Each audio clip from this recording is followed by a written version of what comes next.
Hello बच्चों। आज मैं आपको कक्षा 9वीं जिसका विषय है गणित, इसकी वर्कशीट नंबर 54 कराऊंगी, जिसकी डेट है मेरे पास 24 दिसंबर 2021। तो क्या करने वाले हैं हम आज की वर्कशीट में? देखो यहाँ लिखा है गुणनखंड प्रमेय का प्रयोग करके त्रिघाती बहुपदों का गुणनखंड करना। बहुत इंपॉर्टेंट प्रमेय है ये। अभी तक आपने क्या किया, सिर्फ जो गुणनखंड सीखा वो सीखा कि आप मध्य पद को तोड़ सकते थे दो भागों में, ठीक है। और वो क्या था आपके पास, जिसमें जिसकी घात 2 होती है, जिसमें 2 आपके शून्यंक निकलते हैं। लेकिन यहाँ कह रहा है गुणनखंड प्रमेय का इस्तेमाल करना है, और आपको बहुपद कौन सा दिया हुआ इसमें, यहाँ पर त्रिघाती। तो बहुत इंपॉर्टेंट प्रमेय है, बिल्कुल ध्यान से आज की वर्कशीट को समझिएगा, ठीक है। वर्कशीट को स्टार्ट करने से पहले एक छोटी सी चीज़ मैं आप लोगों को बताना चाहूँगी। जैसा कि आजकल आप सभी लोग मोबाइल या लैपटॉप पे गेम तो खेलते ही होंगे, क्योंकि ऑनलाइन क्लासेस हैं तो पढ़ाई के साथ साथ गेम तो खेलते ही हैं। तो कभी आपने ये गेम खेलते खेलते कभी कॉम्पिटिटिव एग्जाम या फिर आप कह सकते हैं गेमीफिल्ड बैटल दिया है? एक ऐसा बैटल जहां पर आप 1000 लर्नर्स के साथ compete कर सकते हैं, और खाली compete ही नहीं, साथ साथ आप स्कॉलरशिप, मेडल या फिर सर्टिफिकेट्स ये भी जीत सकते हैं। तो कभी ऐसा करके देखा है आपने? तो ये सब पॉसिबल है, आप कर सकते हैं ये सब। और ये सब कहाँ पॉसिबल है? ये सब पॉसिबल है अनअकैडमी पर। अनअकैडमी आप लोगों के लिए एक अनअकैडमी कॉम्पैक्ट स्कॉलरशिप टेस्ट लेके आया है। ये टेस्ट आपका एवरी संडे होगा, ठीक है। और 6 to 12th क्लास के स्टूडेंट्स के लिए, सीबीएसई 6 to 12th क्लास के स्टूडेंट्स के लिए, ठीक है। क्या क्या इसके बेनिफिट है एक बार जल्दी से देखते हैं। देखो यहाँ पर सबसे पहली बात, जो इसमें क्वेश्चंस आएंगे वो आपके इंडिया के जो टॉप एजुकेटर्स हैं उन्होंने फ्रेम किए हैं। साथ साथ इसमें इस टेस्ट में आप अपनी जो परफॉर्मेंस है उसको इवेलुएट कर सकते हैं कि क्या आपने दूसरों के कंपैरिजन में कितना आपने अच्छा स्कोर किया है। वो चीज़ें आपको यहाँ पर मिल जाएंगी, ठीक है। जैसे आपको यहाँ देख रहे हो कि यहाँ पर आपको ये मिल जाएगा। साथ के साथ इंग्लिश और हिंदी मीडियम, दोनों ही मीडियम में आपको ये टेस्ट है, आप जो है इजीली दे सकते हैं, कुछ भी नहीं करना। और सबसे प्लस बेनिफिट क्या है, ये फ्री लाइव टेस्ट है। तो आप 1000 लर्नर्स के साथ यहाँ पर जुड़ सकते हैं और उनसे compete कर सकते हैं। देखिए मेडल भी है, रैंक 1 वाले को मेडल मिलेगा प्लस सर्टिफिकेट मिलेगा, रैंक 2 पे भी है, रैंक 3 पे भी है, मेडल प्लस सर्टिफिकेट। और उसके साथ साथ आप स्कॉलरशिप भी जीत सकते हैं, ठीक है। और 1 करोड़ तक के रिवॉर्ड्स भी जीत सकते हैं। तो बहुत अच्छी अपॉर्चुनिटी है जो ये अनअकैडमी लेके आया है। यहाँ पर सबसे बड़ी बात है फ्री लाइव टेस्ट है, तो आप इसको ज़रूर दीजिएगा ताकि आपको अपनी परफॉर्मेंस पता चले। और जो भी आपके वीडियोज़ होंगी यहाँ पर, जो क्वेश्चन से रिलेटेड आपको डिटेल वीडियोज़ भी मिलेंगी, ठीक है। इसके साथ साथ एक और चीज़ मैं आपको यहाँ बताना चाहूँगी, इस टेस्ट की जितनी भी लिंक है कि आपको कैसे एनरोल करना है वो सब आपको नीचे डिस्क्रिप्शन में मिलेगा। कोड वो आपसे पूछेंगे तो आपको मैथ्स बाय श्वेता का कोड लगाना है ताकि वो अनलॉक हो जाए आपका टेस्ट और आप इजीली उस टेस्ट को दे सकें। तो 6 to 12th क्लास के स्टूडेंट्स के लिए है ये टेस्ट सीबीएसई के। टाइमिंग्स वगैरह मैं आपको बता देती हूँ यहाँ पर। तो देखो यहाँ पर लिखा है scholarship from a pool of 1 crore, ठीक है। साथ साथ सर्टिफिकेट्स भी हैं और हर संडे है ये आपका लाइव टेस्ट। आप कहीं से भी, जैसे अनअकैडमी की ऐप या वेबसाइट, किसी पे से भी दे सकते हैं, कोई दिक्कत नहीं है उससे। फ़ोन, लैपटॉप, जिससे भी आप देना चाहें। 6, 7, 8 की टाइमिंग है 12 PM, जिसमें आपको 30 क्वेश्चंस मिलेंगे 45 मिनट के। क्लास 9th की टाइमिंग से 11 PM। टाइमिंग्स का ध्यान रखिएगा, क्लास के अकॉर्डिंग ही आप टाइमिंग्स देखिएगा। 30 क्वेश्चंस आएंगे 45 मिनट के। क्लास 11th की टाइमिंग है 1 PM। 30 क्वेश्चंस आएंगे 60 मिनट मिलेंगे, ठीक है। कोड का ध्यान रखिएगा, आपसे कोड मांगेगा वो, तो मैथ्स बाय श्वेता का कोड आपको लगाना है ताकि ये आपका टेस्ट जो है वो अनलॉक हो जाए। तो जल्दी से जल्दी एनरोल कर लीजिए ताकि आप ये फ्री लाइव टेस्ट दे सकें और अपनी परफॉर्मेंस को इवैल्यूएट देख सकें कि हाँ आपको कितना आता है।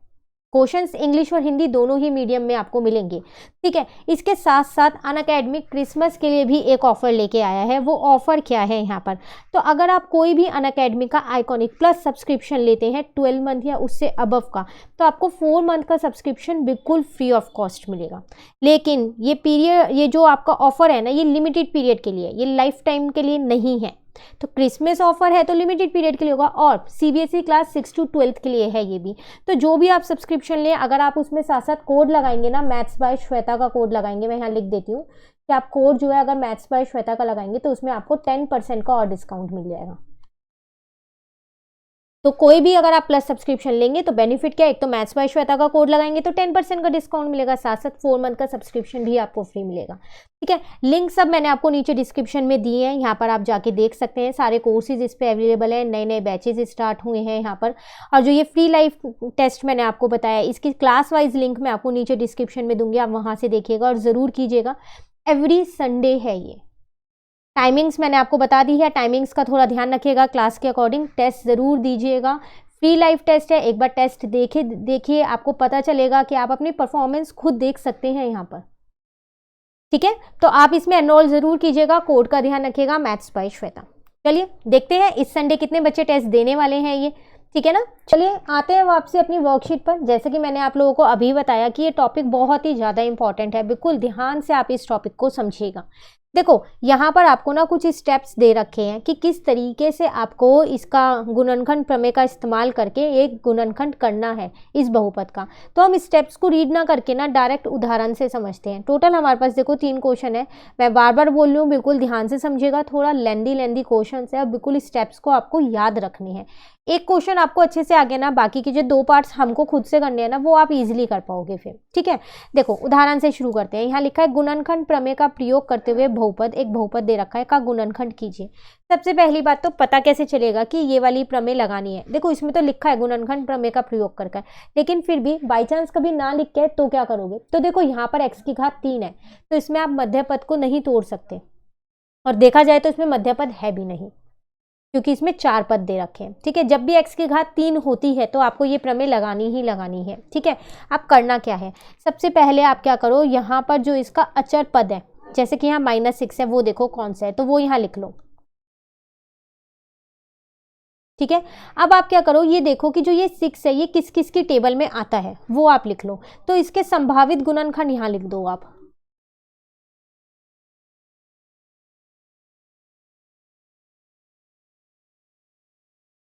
ठीक है, संभावित गुणनखंड क्या हो सकते हैं, 6 जो है वो 1 की टेबल में आता है, याद रखना प्लस माइनस दोनों लेने हैं। 2 की टेबल में आता है, वो भी प्लस माइनस दोनों लेने हैं, और 3 की टेबल में आता है, और 6 अपनी टेबल में आता है। इसके अलावा किसी और टेबल में तो 6 आता नहीं है। तो मैंने सारे संभावित गुणनखंड यहाँ पर लिख दिए।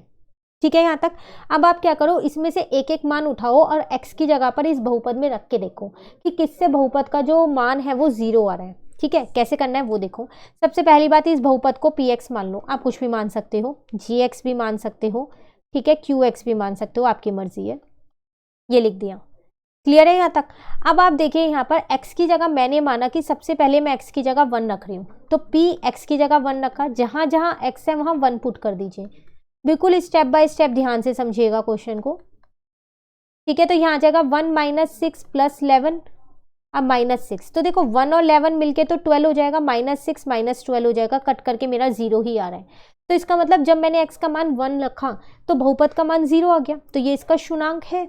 ठीक है, तो हम यहाँ लिख देंगे कि x - 1 जो है वो px का एक गुणनखंड है।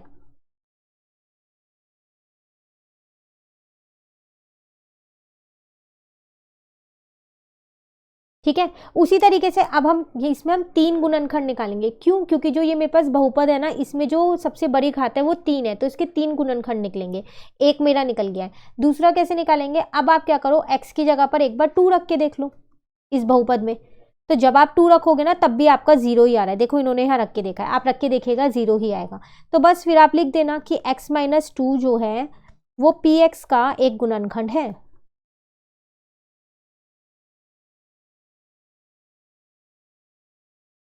ठीक है, उसके बाद एक बार आप क्या करो, 3 रख के देख लो। तो जब आप 3 रख के देखोगे ना तब भी आपके बहुपद का मान 0 ही आएगा। देखो इन्होंने यहाँ रखा है, तो फिर वही चीज़ लिख दोगे कि x - 3 जो है वो px का एक गुणनखंड है। 3 गुणनखंड चाहिए, तीनों ही गुणनखंड मुझे यहाँ पर मिल चुके हैं, मिल गए तीनों गुणनखंड आपके पास। ठीक है, अब आप आपके पास जो px था उसको इन तीनों गुणनखंड के बराबर रख दो। एक था x - 1, एक था x - 2 और था x - 3। एक और चीज़ मैं यहाँ बताना चाहूँगी, यहाँ पर आप एक k लोगे इसके साथ में। ठीक है, और k लोगे क्या, क्या है ये k आपके पास, k कुछ भी नहीं है आपके पास, यहाँ पर एक स्थिर कांस्टेंट है जो हमने ले रखा है। ठीक है, अब आपको क्या करना है, इस px की जगह यहाँ पर इसकी जगह बहुपद रख दो। क्या बहुपद था आपके पास? एक्स क्यूब माइनस का 6x² प्लस का 11x माइनस का 6 इजिकल टू के, ब्रैकेट में आ जाएगा x minus 1, x minus 2, x minus 3। अब आपको क्या करना है? इस k का मान निकालना है। एक और बात यहाँ मैं आपको बताना चाहूँगी, जो मैं आपको बताना भूल गई, कि जब आपने x इजिकल टू 1 रखा था तो आपका गुणनखंड x माइनस 1 कैसे आया? जो मान आप रखते हो ना उसका उल्टा रखना है। मतलब x इजिकल टू 1 रखा तो जो गुणनखंड है वो आएगा -1। अगर आप x इजिकल टू -1 रखते तो उसका गुणनखंड आता x प्लस 1। ध्यान रखिएगा इस चीज़ का। क्यों? क्योंकि जब हम यहाँ पर गुणनखंड निकालते हैं तो उसको 0 के इक्वल रखते हैं। रख के देख लो एक बार, x माइनस 1 को 0 के इक्वल आ गई ना x की वैल्यू 1, इसलिए -1 रखा है। ठीक है, सेम ऐसे ही इन वाले केस में किया है। क्लियर है? चलिए अब आगे आते हैं। देखो अब आपको यहाँ पर k का मान निकालना है तो x का मान कुछ ना कुछ रखना पड़ेगा, तभी आप k का मान निकाल पाओगे। तो आपको x का कोई भी मान रख सकते हो सिवाय जो आपने ऊपर लिए उनके अलावा। आपने ऊपर 1 2 3 रखा था, है ना? तो अब आप क्या करो, x का मान यहाँ 0 रख लो। याद रखना ऊपर जो मान लिए 1 2 3 वो नहीं रखने। ठीक है, तो 0 रखो। तो 0 का क्यूब -6, 0 का स्क्वायर प्लस 11, यहाँ आ जाएगा 0 माइनस का 6। यहाँ पर k ऐसी है 0 -1, 0 -2 और 0 -3। ठीक है, तो अब आप देखो जब इसे सबको करोगे 0 ही बन जाएगा, -6 बचेगा। यहाँ k ब्रैकेट में -1 -2 और -3 बचेगा। माइनस से माइनस कट गया, -6 इजिकल टू -6 के आ गया। माइनस से माइनस कटा, 6 से 6 कटा, k का मान 1 आ गया। बस इस k के मान को इस वाली समीकरण में पुट कर दो। जैसे ही पुट करोगे आपके ये गुणनखंड निकल के आ जाएंगे। तो कुछ ही स्टेप्स हैं जो आपको याद रखने हैं, उसके बाद क्वेश्चन बहुत इजी हैं इसके। ठीक है, चलो 2 क्वेश्चन अभी हम करेंगे ना, अभी आपको कहीं ना कहीं डाउट होगा, कुछ कुछ पॉइंट्स है जो आपको क्लियर नहीं हुए होंगे। क्वेश्चन करेंगे तो अगले क्वेश्चन में थोड़े और डाउट्स क्लियर हो जाएंगे और उससे अगले में पूरा क्वेश्चन अच्छे से क्लियर हो जाएगा। ठीक है, चलिए शुरू करते हैं। इसमें भी वही करना है, एक्स क्यूब माइनस 2x², यहाँ लिख लेते हैं पहले,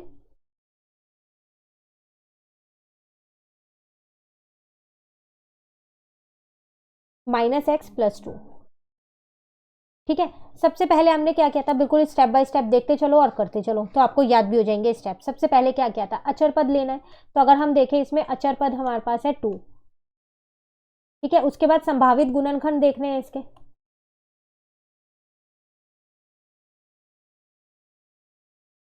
ठीक है, तो 2 1 और 2 की टेबल में ही आता है, तो +-1 और +-2 ही होगा, इसके अलावा तो कुछ नहीं हो सकता। अब हम क्या करते हैं, एक एक मान रख के देखते हैं कि किससे बहुपद का मान 0 आएगा। ठीक है, तो पहले मैंने x इजिकल टू 1 लिया, तो बहुपद मेरे पास था px is equals to x cube minus का 2x² माइनस का x प्लस का 2। ठीक है, x की जगह पर आप क्या करो, 1 रख के देखो। तो जहां जहां भी x है ना वहां पर आपको 1 पुट करना है। ठीक है ना, तो 1 का क्यूब माइनस का 2, यहाँ आ जाएगा 1 का स्क्वायर माइनस का 1 प्लस का 2। ठीक है, यहाँ तक। अभी क्या करना है, 1 का क्यूब तो 1 ही हो जाएगा, 1 का स्क्वायर 1 होगा, 1 2 जा 2 -1 + 2, ये इससे कट गया, ये इससे कट गया, 0 आ गया। तो इसका मतलब मैं ये कह सकती हूँ कि x - 1 जो है वो px का एक गुणनखंड है।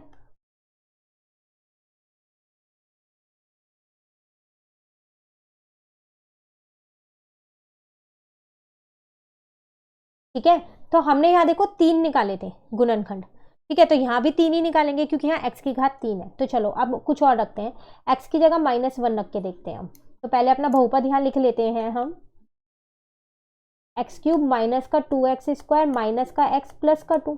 ठीक है ना, तो यहाँ रखा -1, तो -1 का क्यूब माइनस का 2, यहाँ आ जाएगा -1 का स्क्वायर -1 प्लस का 2। ठीक है, यहाँ तक। अब देखो -1 का क्यूब -1 होगा, -1 का स्क्वायर 1 हो जाएगा, तो यहाँ -2 +1 + 2, ये इससे कट गया, ये इससे कट गया, इससे भी 0 आ गया। तो फिर मैं ये कह सकती हूँ, अब यहाँ x - 1 है तो उल्टा लिखेंगे, x + 1 px का एक गुणनखंड है। ठीक है, 2 आ गए, एक और चाहिए। चलो अब ऐसा करते हैं, एक बार x इजिकल टू 2 रख के देख लेते हैं। ठीक है, तो px इज इक्वल्स टू, अगर हम अपना पहले बहुपद लिखें, एक्स क्यूब माइनस का 2x² माइनस का x प्लस का 1 प्लस का 2। ठीक है ना, अभी यहाँ पर 2 रख के देखते हैं, तो 2 का क्यूब हो जाएगा -2, यहाँ पर आ जाएगा 2 का स्क्वायर माइनस का 2 प्लस का 2, तो 2 2 जा 4 2 जा 8 हो जाएगा, -2 2 जा 4 4 2 जा 8 हो जाएगा, -2 + 2, ये कट गया, ये कट गया, तो 0 आ गया। इससे भी 0 आ रहा है, तो x माइनस 2 जो है वो px का एक गुणनखंड है।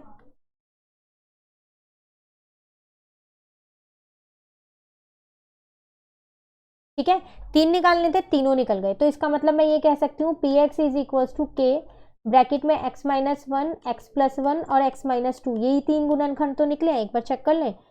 x प्लस 1, अब px की जगह मैंने क्या किया, यहाँ पर px का जो भी थी इसकी वैल्यू उसको रख दिया। k ऐसी है, x माइनस 1, x प्लस 1 और x माइनस 2। अब k का मान निकालना है तो x का मान कुछ ना कुछ रखना पड़ेगा, तो जो हमने ऊपर मान रखे हैं वो नहीं लेंगे, तो मैं क्या करती हूँ, यहाँ पर x को 0 रख देते हैं। ठीक है, दोनों साइड रखना है, राइट साइड भी लेफ्ट साइड भी, तो यहाँ लिख देती हूँ मैं ऐसे,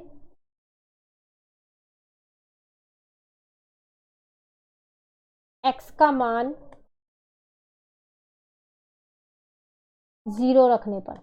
ठीक है, अब यहाँ लिखते हैं 0 का क्यूब माइनस 2, यहाँ आ जाएगा 0 का स्क्वायर माइनस 0 प्लस का 2, और यहाँ आ जाएगा k, यहाँ आ जाएगा 0 माइनस 1, 0 प्लस 1, 0 माइनस 2। ठीक है ना, तो ये तो 2 बचा यहाँ पर, बाकी सब तो 0 ही हो गया। k यहाँ आ जाएगा माइनस 1 प्लस 1 माइनस 2, तो ये माइनस से माइनस कट गया, यहाँ भी 2 ही बचा, 2k, तो यहाँ से मेरे पास k का मान कितना आ गया, 1। ठीक है, बस अब आप इसको अपनी समीकरण 1 मान लो और यहाँ लिख दो समीकरण 1 में रखने पर।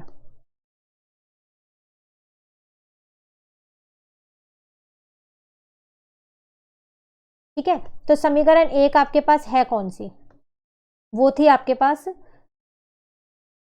X cube minus 2x square minus X plus का 2 बराबर में क्या था, k ब्रैकेट में x माइनस 1, x प्लस 1 और x minus 2।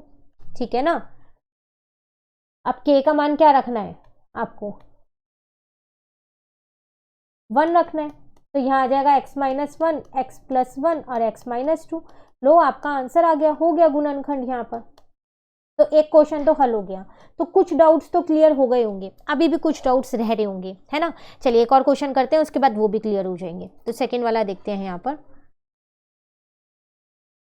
X cube minus 3x square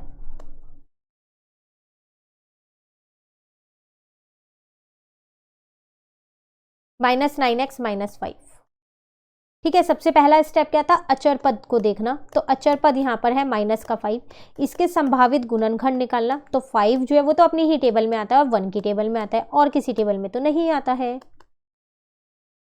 तो इसके संभावित गुणनखंड क्या हो जाएंगे मेरे पास, प्लस माइनस 1 और प्लस माइनस 5। अब एक एक करके मान रख के देखना इनका ही, प्लस 1 माइनस 1 प्लस 5 माइनस 5 रख के देखते हैं। 3 हमको क्या निकालने हैं, गुणनखंड निकालने हैं। ठीक है, तो सबसे पहले मैंने क्या किया, माना x को मैंने यहाँ रखा 1। ठीक है, तो अपना px ले लेती हूँ पहले मैं यहाँ, वो हो जाएगा मेरे पास यहाँ पर एक्स क्यूब माइनस का 3x स्क्वायर माइनस का 9x माइनस का 5। ठीक है ना, तो अब यहाँ पर मैंने 1 रख दिया, तो ये आ जाएगा 1 का क्यूब माइनस 3, 1 का स्क्वायर माइनस का 9, 1 माइनस का 5। ठीक है, अब चलो इसे हल करते हैं, तो 1 माइनस 3 माइनस 9 माइनस 5।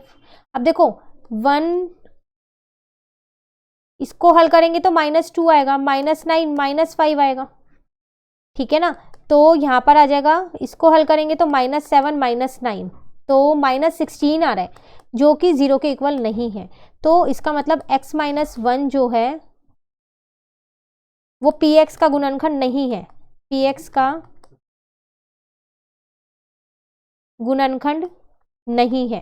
ठीक है, चलिए अब ऐसा करते हैं, एक बार -1 रखते हैं, तो x इजिकल टू -1, तो px क्या आ जाएगा मेरे पास यहाँ पर, एक्स क्यूब माइनस का 3x स्क्वायर माइनस का 9x माइनस का 5। ठीक है, अब x की जगह पर -1 रखते हैं, तो -1 का क्यूब माइनस 3x स्क्वायर की जगह -1 माइनस 9x की जगह -1 माइनस 5। ठीक है ना, तो -1 का क्यूब -1 रहेगा, यहाँ पर आ जाएगा -3 प्लस का 9 माइनस का 5। अब देखो -1 -3 -4 हो जाएगा, अब -4 -5 -9 हो जाएगा। ठीक है, जो कि 0 के बराबर आ गया है। तो मैं ये कह सकती हूँ, इसका उल्टा लिखूंगी ना, x प्लस 1 जो है px का एक गुणनखंड है। ठीक है, एक निकल गया, दूसरा निकालते हैं हम। अब ऐसा करते हैं, एक बार x को 5 के बराबर रख लेते हैं। तो अपना px देखते हैं, वो था मेरे पास एक्स क्यूब माइनस का 3x स्क्वायर माइनस का 9x माइनस का 5। अब यहाँ पर 5 लिखते हैं, ठीक है। तो 5 का क्यूब माइनस 3, यहाँ आ जाएगा 5 का स्क्वायर माइनस 9, यहाँ आ जाएगा 5 माइनस 5। क्लियर है यहाँ तक? सिर्फ मान रखा है और कुछ नहीं किया। 125 माइनस 5 5 जा 25, 25 3 जा 75, 9 5 जा 45 माइनस 5। अब 125 में से 75 को माइनस करते हैं तो 50 आएगा, यहाँ भी माइनस का 50 0। इसका मतलब ये भी एक गुणनखंड है, निकल गया। तो x माइनस 5 जो है px का एक गुणनखंड है। अभी एक और रह गया है, तो अभी हम पे एक और संभावित गुणनखंड है ना माइनस का 5, वो भी रख के देखते हैं। चलो, तो माइनस 5 रखते हैं हम। तो px मेरे पास है यहाँ पर एक्स क्यूब माइनस का 3x स्क्वायर माइनस का 9x माइनस का 5। अब माइनस 5 रख के देखते हैं, तो माइनस 5 का क्यूब हो जाएगा यहाँ पर 3, यहाँ आ जाएगा माइनस 5 का स्क्वायर 9, यहाँ आ जाएगा माइनस 5 माइनस 5। तो ये आ जाएगा माइनस का 125। और देखो 5 5 जा 25, 25 3 जा 75, ठीक है। 25 प्लस का आएगा, प्लस का 45 माइनस का 5। अब ये दोनों माइनस के हैं तो इन्हें प्लस करना पड़ेगा। तो 5 प्लस 5 10, 7 8 9 10 और एक 200 और प्लस 40। तो ये तो मेरा 240 आ रहा है, ये तो 0 के बराबर आ ही नहीं रहा। और जो मेरे संभावित गुणनखंड थे वो भी खत्म हो गए, 4 ही थे और मैंने चारों ही रख के देख लिए। तो अभी क्या किया जाए, और अब एक और गुणनखंड और चाहिए क्योंकि 2 ही निकल पाए ना मेरे, एक तो ये वाला निकला और एक ये वाला। तो इसका मतलब जो fx px है मेरा वो होगा k। एक तो मेरे पास हो जाएगा x प्लस 1, एक हो जाएगा x माइनस 5। पर मुझे तो एक और चाहिए क्योंकि इसकी घात 3 है, तो 3 गुणनखंड होने चाहिए। तो इसका मतलब इन दोनों में से ही कोई एक गुणनखंड रिपीट होगा, वही लिखा जाएगा। वो होगा कैसे, देखो ये 2 हैं आपके पास, तो आप ये वाला रिपीट करोगे, ये नहीं करोगे। क्यों? क्योंकि अगर आप इसका यहाँ पर अचर पद देखो ना, वो 5 है। तो अगर आप ये रिपीट करते हो तो 5 और ये वाला 5 मिलके 25 हो जाएगा, ठीक है। पर वो है 5, तो इसलिए आप यहाँ x प्लस 1 रिपीट करोगे। अब 5 1 जा 5 ही रहेगा। क्लियर है? तो जब भी कभी 2 गुणनखंड आए, तीसरा आपको चाहिए, तो उन 2 में से, और जो आपके संभावित गुणनखंड है वो खत्म हो गए हैं और बचे नहीं है, तो उन 2 में से कोई एक रिपीट होगा। वो आपको अचर पद देख के देखना है और फिर पता लगाना है कौन सा रिपीट होगा, ठीक है। बस अब इस px की जगह आप लिखो यहाँ एक्स क्यूब माइनस का 3x स्क्वायर माइनस का 9x माइनस का 5, इसको k के बराबर। अब k का मान निकालना है तो x का मान कुछ ना कुछ रखना पड़ेगा, और रखना ऐसा है जो ऊपर रखा है उसके अलावा, ठीक है। तो मैं यहाँ लिख देती हूँ x का मान 0 रखने पर, दोनों साइड 0 रखो और k का मान निकाल लो। तो 0 का क्यूब माइनस 3, 0 का स्क्वायर माइनस का 9, 0 माइनस का 5। तो यहाँ k, यहाँ आ जाएगा 0 प्लस 1, यहाँ आ जाएगा 0 माइनस 5, यहाँ आ जाएगा 0 प्लस 1। तो यहाँ माइनस 5 बचेगा, यहाँ k, यहाँ आ जाएगा 1, यहाँ आ जाएगा माइनस 5, यहाँ आ जाएगा 1। यहाँ भी माइनस 5 ही बचा है, देख लो आ गया ना k का मान 1। और अगर आप यहाँ पर 1 रखते, ये वाला गुणनखंड रिपीट करते, तो आपका फिर 1 नहीं आता k का मान, कुछ और आता, ठीक है। तो ध्यान रखना बिल्कुल। तो ये आपके पास समीकरण 1 है, इसको लिख दो यहाँ। समीकरण 1 में रखने पर, ठीक है ना। तो समीकरण 1 आपके पास क्या है वो लिख लो अब यहाँ पर। एक्स क्यूब माइनस का 3x स्क्वायर माइनस का 9x माइनस का 5 बराबर k, ब्रैकेट में x प्लस 1, x माइनस 5 और x प्लस 1, ठीक है। k की जगह 1 रख दो, ये लो आपके गुणनखंड आ गए जो आपको 3 चाहिए थे। तो एक आया x प्लस 1, दूसरा आया x माइनस 5, तीसरा आया x प्लस 1। Answer clear? ये थी आपके पास प्रमेय। अभी भी कहीं डाउट रह गया है कहीं पर तो आप कमेंट करके ज़रूर पूछ लीजिएगा, बहुत इंपॉर्टेंट टॉपिक है, बिल्कुल अच्छे से इस वर्कशीट को कीजिएगा। वर्कशीट कंप्लीट हो गई है। नेक्स्ट वीडियो अब जो है, नेक्स्ट वर्कशीट की जो वीडियो वो हम अपनी नेक्स्ट उसमें समझेंगे। तो अगर आपको ये वीडियो अच्छी लगी तो लाइक ज़रूर कीजिएगा और मेरे चैनल को सब्सक्राइब कीजिएगा। Thank you.